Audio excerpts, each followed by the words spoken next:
आपली पृथ्वी, आपली सूर्यमाला. आपली पृथ्वी म्हणजे आपण ज्या ग्रहावर राहतो तो आपला ग्रह पृथ्वी. त्यानंतर आपली सूर्यमाला म्हणजेच सूर्य आणि सूर्याभोवती फिरणारे सर्व ग्रह असतील. त्यानंतर वेगवेगळ्या खगोलीय वस्तू असतील, तर त्या सर्वांना मिळून सूर्यमाला असे म्हणतात. विद्यार्थी मित्रांनो, रात्रीच्या वेळी आपण आकाशामध्ये तारे पाहतो लुकलुकत असताना. तर ते तारे असतात. त्यानंतर आपण चंद्र पाहतो, चंद्राच्या कलासुद्धा पाहतो. मग आपण निरीक्षण करत असताना काही गोष्टी महत्त्वाच्या आहेत, त्या लक्षात घेतल्या पाहिजे. खगोलीय वस्तूंचे रंग कोणते आहेत, त्यांचे आकार कसे आहेत, त्यांच्या प्रकाशाची प्रखरता किंवा ते लुकलुकणारे आहेत का, कोण तीव्र आहेत आणि कोण मंद आहेत, त्यांच्या स्थानातील बदल, ते त्यांची जागा बदलतात का की त्यांची जागा कॉन्स्टंट असते, या संबंधित आपल्याला काय करायचे, त्यांची निरीक्षणं नोंदवायची आहेत. तारे म्हणजे काय? रात्री आपण आकाशात चांदण्या पाहतो, त्या लुकलुकत असतात, प्रकाशित होत असतात, म्हणजेच त्यांना आपण तारे असे म्हणतो. तर तारे हे स्वयंप्रकाशित असतात. तर विद्यार्थी मित्रांनो, जर स्वयंप्रकाशित जर म्हटलं तर सूर्यसुद्धा स्वतःचा प्रकाश स्वतः निर्माण करतो आणि इतर ग्रहांना देतो. म्हणजे सूर्य हा ग्रह नसून तो सुद्धा एक तारा आहे. आणि इतर तारे हे आपल्यापासून खूप दूरवर असल्यामुळे आपल्याला ते छोटे छोट्या आकाराचे दिसतात. सूर्य हा पृथ्वीपासून जवळ असल्यामुळे आपल्याला सूर्य स्पष्ट आणि अगदी गोलाकार सहज दिसतो. मग विद्यार्थी मित्रांनो, तारा हा सूर्य आहे. तर मग ग्रह म्हणजे नक्की काय? तर ज्या चांदण्या लुकलुकत नाहीत तर त्यांना ग्रह असे म्हणतात. मग ग्रहांना स्वतःचा प्रकाश असतो का? तर त्यांना स्वतःचा प्रकाश नसतो. मग त्यांना प्रकाश कुणाकडून मिळतो? आपल्याला पृथ्वीला प्रकाश सूर्याकडून मिळतो आणि सूर्य काय आहे? तारा आहे. म्हणजेच जे काही ग्रह आहेत तर त्या ग्रहांना ताऱ्यांपासून प्रकाश मिळतो. मग ग्रह म्हणजे आपली पृथ्वी जी आहे ती स्वतःभोवती फिरते आणि स्वतःभोवती फिरता फिरता ती सूर्याभोवती सुद्धा फिरते. मग ही फिरत असताना काय होतं, सूर्याकडील भाग प्रकाशित होतो म्हणून दिवस होतो. जो प्रकाशित भाग होत नाही, सूर्यापासून दूरचा भाग, तर तो काय राहतो? रात्र राहते. मग अशा प्रकारची सूर्यमाला की ज्यामध्ये सूर्य मध्यभागी आहे आणि इतर ग्रह त्या सूर्याभोवती फिरत आहेत. तर मग कोणकोणते ग्रह असतील? तर ते आहेत एकूण 7 ग्रह. बुध, शुक्र, मंगळ, गुरु, शनी, युरेनस, नेपच्यून हे 7 ग्रह आहेत. तर विद्यार्थी मित्रांनो, हे सर्व ग्रह सूर्याभोवती फिरतात. मग सूर्याभोवती फिरण्याला काय म्हणायचं? आपण ज्याप्रमाणे पृथ्वी जर सूर्याभोवती फिरत जर असेल तर तिला परिभ्रमण गती असे म्हणतो, पृथ्वीची परिभ्रमण गती. त्याचप्रमाणे हे सर्व ग्रह जर सूर्याभोवती फिरत असतील तर ते सूर्याभोवती काय करत आहेत? परिभ्रमण करत आहेत. मग ते कसेही फिरतात का? आपण रस्त्यावरून जात असताना आपण डाव्या बाजूने जातो आणि समोरून येणारं जे काही वाहन आहे किंवा व्यक्ती आहे ती उजव्या बाजूने येते. म्हणून काय होतं? तर आपला रोडमध्ये ॲक्सिडेंट होत नाही.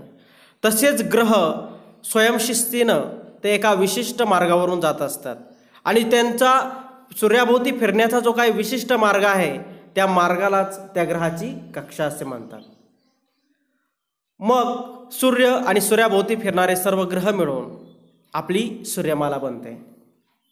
त्याचबरोबर यामध्ये काही खगोलीय वस्तू असतील तर त्यांचाही समावेश होतो. मग इतर खगोलीय वस्तूंमध्ये काय येईल? तर त्यामध्ये उपग्रह. आता ग्रह असतील ते सूर्याभोवती फिरतात, परंतु जे काही असे खगोलीय वस्तू आहेत की त्या ग्रहाभोवती फिरतात. उदाहरण आपण बघूया की आपल्या पृथ्वीभोवती चंद्र फिरत असतो, म्हणजेच काय? चंद्र हा पृथ्वीचा उपग्रह आहे. त्याचप्रमाणे इतर ग्रहांच्या भोवती सुद्धा त्यांचे विविध उपग्रह फिरत असतात. म्हणजे उपग्रह कशावरून आपण ठरवू शकतो? जो खगोलीय वस्तू किंवा जी खगोलीय वस्तू ग्रहांच्या भोवती फिरते तर त्या वस्तूला उपग्रह असे म्हणतात.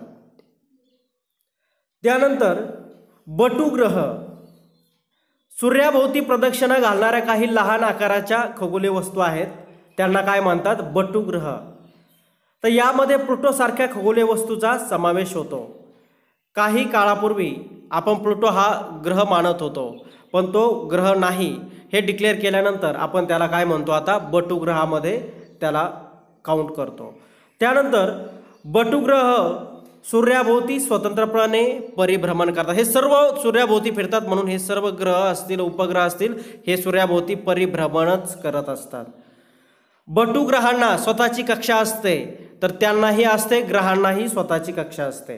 त्यानंतर पुढची खगोलीय वस्तू आहे लघु ग्रह. लघु म्हणजे लहान आणि ग्रह. मग मंगळ आणि गुरु, यामध्ये दोन ग्रह खूप महत्त्वाचे आहेत, मंगळ आणि गुरु. या ग्रहांच्या दरम्यान असंख्य लहान लहान खगोलीय वस्तूंचा एक पट्टा आहे. या पट्ट्यातील खगोलीय वस्तूंना लघुग्रह असे म्हणतात.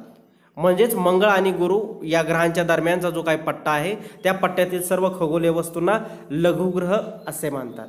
मग हे लघुग्रह सुद्धा स्वतंत्रपणे सूर्याभोवती परिभ्रमण करतात, सूर्याभोवती फिरतात. मग सूर्य आपल्याला प्रखर दिसतो, चंद्रही प्रखर दिसतो, म्हणजे आपल्याला सूर्यासारखे तारे स्पष्ट दिसतात, चंद्रासारखे उपग्रह सुद्धा दिसतात. का? कारण ते पृथ्वीच्या जास्त जवळ आहेत, आणि इतर छोटे दिसतात कारण ते पृथ्वीपासून इतके जवळ नाही.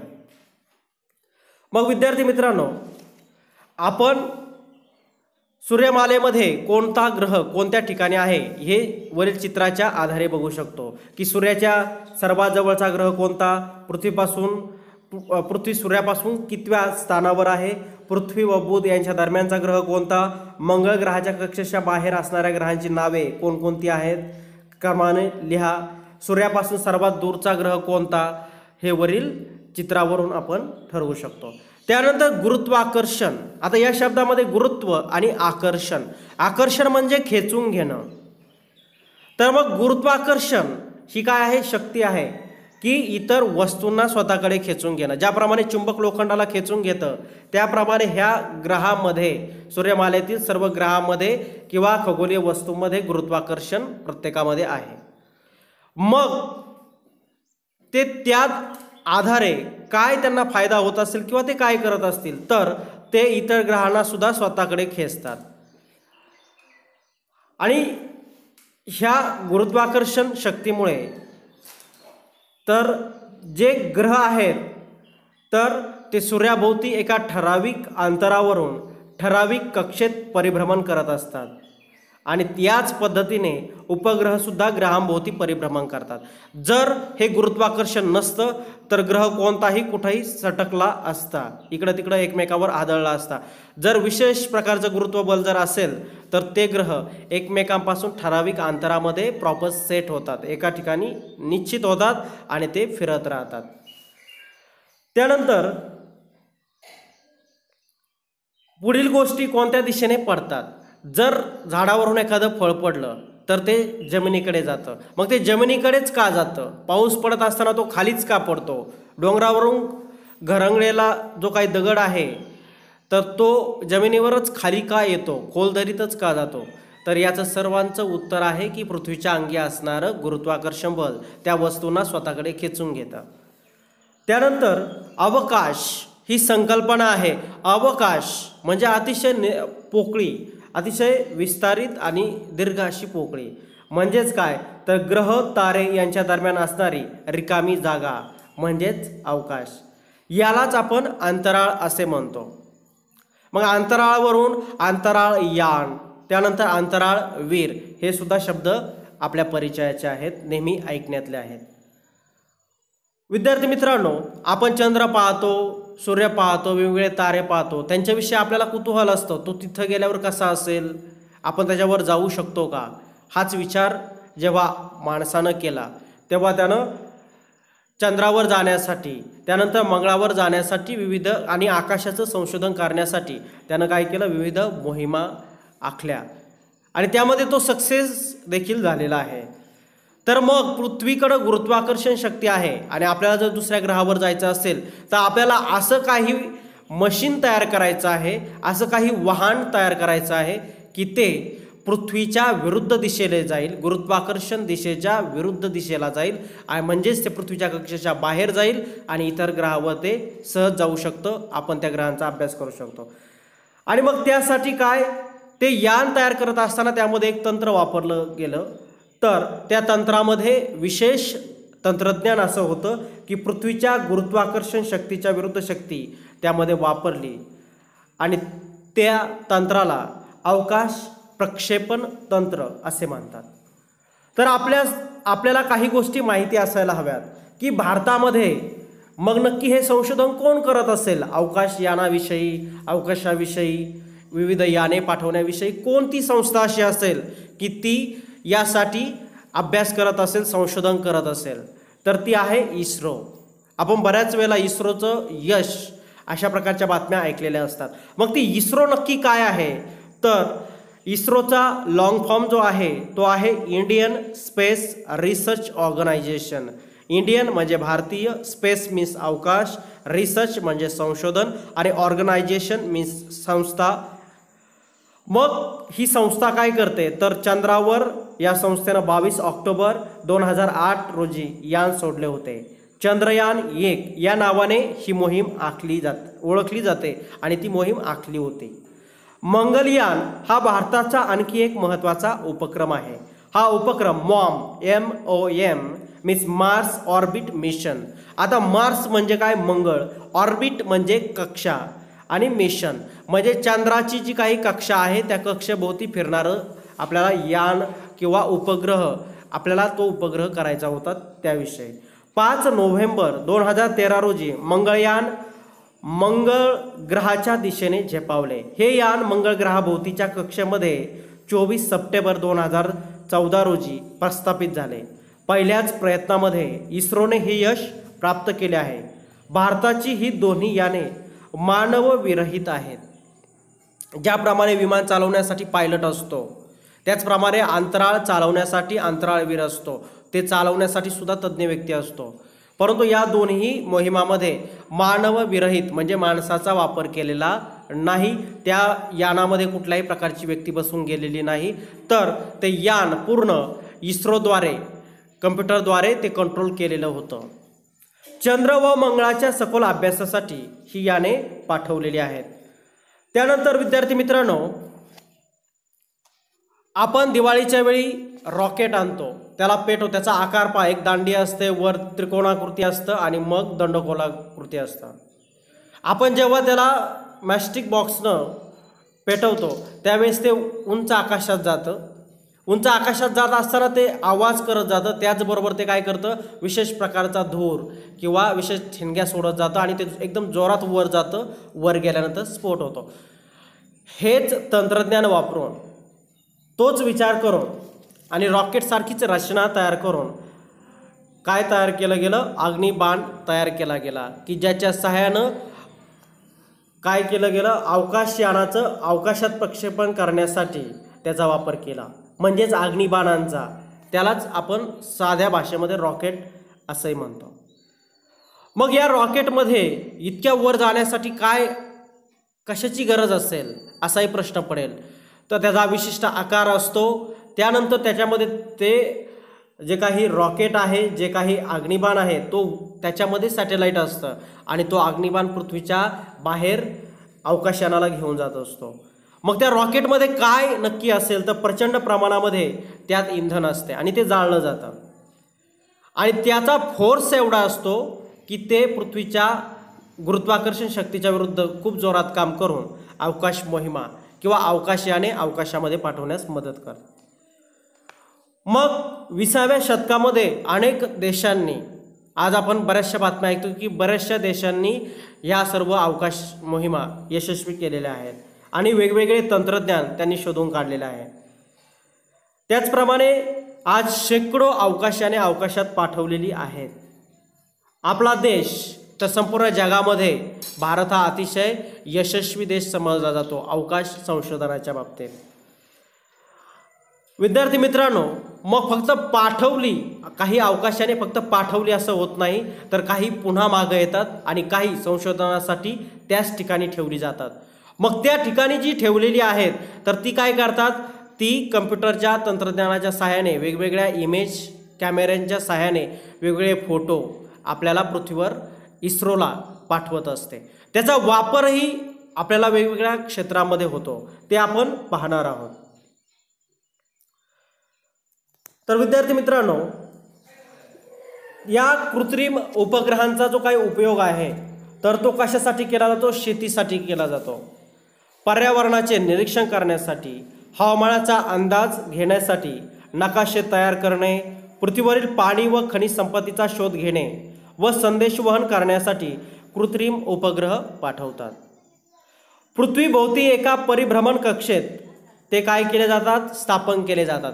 फक्त पाठवले असं नाही तर त्यांची सुद्धा कक्षा ठरवून दिलेली असते. पाठवला आणि दगडासारखा ठेवला असं होत नाही. तर पृथ्वी हा ग्रह आहे आणि पृथ्वीच्या भोवती एक ठराविक कक्षा त्या उपग्रहाला ठरवून दिलेले असते. तो उपग्रहसुद्धा पृथ्वीच्या भोवती त्या ठराविक कक्षेमध्ये तेवढ्या वेळेनुसार तेवढ्या कालावधीनुसार तो त्या दिलेल्या नेमून दिलेल्या कक्षेमध्ये तो सतत फिरत असतो. मग तो फिरत असताना काय करणार? वेगवेगळ्या इमेज घेतो. मग त्याद्वारे आपल्याला कोणत्या ठिकाणी पाऊस पडू शकतो, पृथ्वीच्या भूगर्भातील हालचाली, भूकंप कोणत्या ठिकाणी येऊ शकतात, सुनामीची पूर्वकल्पना प्रिव्हियस आयडियाज तो देऊ शकतो. म्हणजे या सगळ्या गोष्टी आपल्याला माहिती असायला हव्या की उपग्रह फक्त एवढ्या कोट्यावधी खर्च करून या उपग्रहांचे उपयोग काय? तर हे सर्व उपयोग आहेत. कुठं सुनामी होणार असेल तर पूर्वसूचना उपग्रहाद्वारे समजली जाते. त्यानंतर भूकंप लहरींचाही अंदाज उपग्रहांद्वारे घेतला जाऊ शकतो. वादळी वारे जर झालं तर शेतीचं नुकसान होतं.